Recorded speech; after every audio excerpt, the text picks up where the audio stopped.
আল্লাহ পাক স্পষ্ট সূরাতুশ শূরা আয়াত নম্বর 42 আপনি বের করে দেখেন। আল্লাহ পাক বলেন ইন্নামাস সাবিলু আলাল্লাযিনা ইয়াযলিমুনান নাসা ওয়া ইয়াবগুনা ফিল আরদি বিগাইরিল হক উলাইকা লাহুম আযাবুন আলীম। জোরে বলেন আল্লাহু আকবার।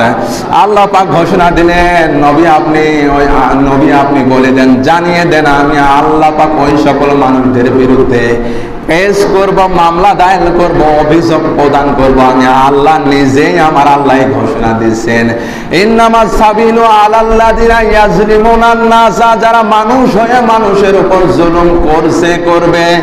এখানে ইয়াজলিমুনাল মুসলিমুনা, যে মানুষ হয়ে মুসলমানদের উপর যারা অত্যাচার করেছে তাদের উপরে আমি আল্লাহ মামলা দেব, এমন কথা আল্লাহ বলেননি। অথবা ইয়াজলিমুনাল মুমিনুনা, যারা মুসলিম হয়ে মুমিন হয়ে যারা সাধারণ মানুষ হয়ে মুমিনদেরকে অন্যায়ভাবে জুলুম করেছে, হত্যা করেছে, আমি আল্লাহ তাদের বিরুদ্ধে মামলা দেব, এমন কথা বলেননি। আল্লাহ বলছেন যারা মানুষ হয়ে মানুষের উপর অন্যায়ভাবে জুলুম করবে, অত্যাচার করবে, আমি আল্লাহ ঘোষণা দিলাম, আমি আল্লাহ ওই সকল মানুষদের বিরুদ্ধে নিজে কেস করব, মামলা দায়ের করব। বলেন নাউযুবিল্লাহ। দুনিয়াতে আমি যদি মামলার আসামি হয়ে যাই, 1 বছর 2 বছর 3 বছর, অথবা যদি মার্ডার করে আমি জেলখানার ভিতরে যাই, সর্বোচ্চ আমাকে 30টা বছর জেলখানার মধ্যে থাকতে হবে। কথা বলেন ঠিক কিনা? এটা হচ্ছে আমার জীবনের শাস্তি। অপরাধ যে করলাম, এটা আমি শাস্তি দুনিয়াতে ভোগ করলাম। আর এই অপরাধ যারা মানুষ হয়ে নিরীহ মানুষের উপর অন্যায়ভাবে জুলুম করছে, আমার আল্লাহ বলছেন আমি তাদেরকে মামলা দায়ের করব, কেস করব।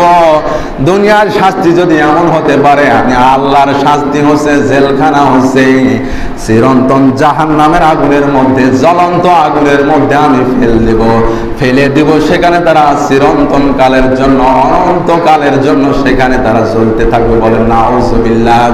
এই জন্য সমাজের ভিতরে যে থাকেন, আমার বাবা হন, আমার চাচা হন, দাদা হন, আমার বন্ধু হন, আমার মুসল্লি হন, যে কেউ হন না কেন, মানুষ হয়ে মানুষের উপরে অবশ্যই অবশ্যই জুলুম থেকে বিরত থাকা লাগবে। কথা বলেন ঠিক কিনা?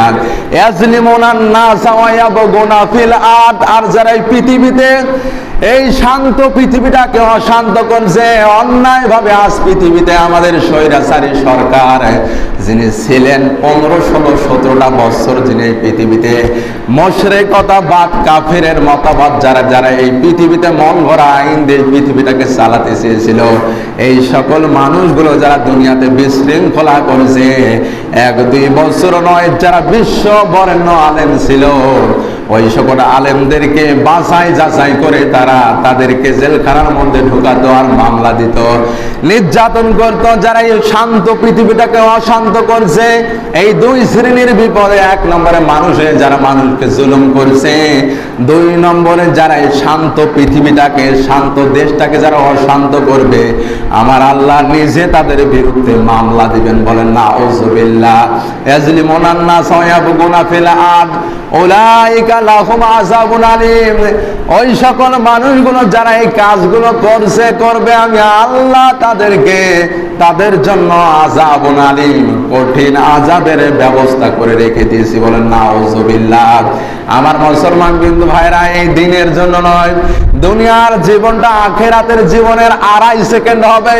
এই 2.5 সেকেন্ডের হায়াত পেয়ে আমরা যত কিছু করছি, আর অনন্তকালের জীবন, যে জীবনের শুরু আছে শেষ নেই, ওই জীবনটার জন্য আমাদের কি কি করা প্রয়োজন, আমার আল্লাহ সব প্রশ্নপত্র ফাঁস করে দিয়েছেন। কথা বলেন ঠিক কিনা?